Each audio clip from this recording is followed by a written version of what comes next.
ng bayan, maasahan anumang panahon.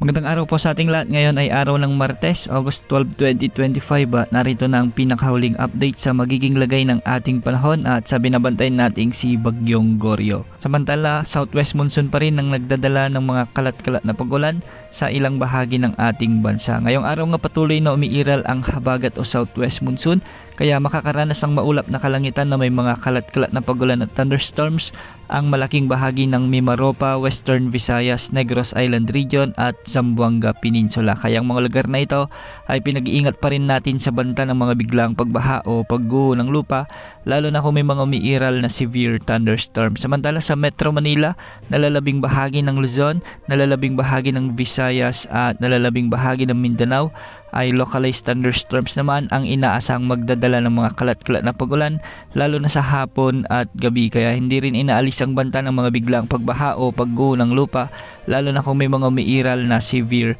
thunderstorms. Samantala, patuloy naman nating minomonitor si Bagyong Goryo at ngayon ay isa ng typhoon category habang patuloy ito na kumikilos ng pakanluran sa Philippine Sea. Huli itong namataan sa layong 745 kilometers silangan ng Itbay at Batanes. Taglay na nito ngayon ang lakas ng hangin na umaabot sa 120 kilometers per hour malapit sa gitna at pagbugsong umaabot naman sa 150 kilometers per hour. Sa ngayon kumikilos ito ng pakanluran sa bilis na 25 kilometers per hour. Medyo malawak na ang kaulapan nito o diametro ng bagyo na umaabot na sa 310 kilometers mula sa gitna. Sa ngayon, wala pang nakataas na tropical cyclone wind signal sa anumang bahagi ng ating bansa. Ngunit kung sakaling patuloy ang pagkilos nito ng patimog ay posibleng itaas ang tropical cyclone wind signal number 2 o signal number 1 sa extreme northern Luzon, particular sa bahagi ng Batanes.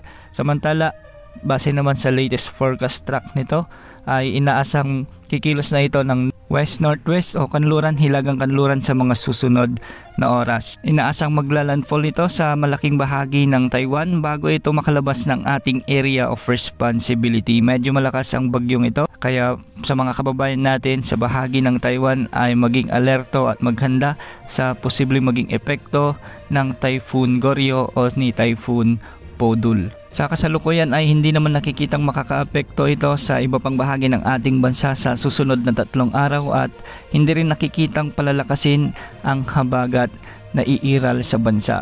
Para naman sa lagi ng mga pag-alon sa ating karagatan, inaasahan ang mula 1.5 hanggang 3.5 na mga pag-alon sa bahagi ng extreme northern Luzon. Para naman sa nalalabing may bayang sakop ng northern Luzon at silangang bahagi ng central at southern Luzon ay posible ang mga pag-alon hanggang 1.8 meters. Para naman sa nalalabing may bayan ng bansa ay posible ang mga pag-alon hanggang 1.5 meters. Yan muna ang latest sa lagay ng panahon. Ito po ang weather update ng bayan, maasahan anumang panahon.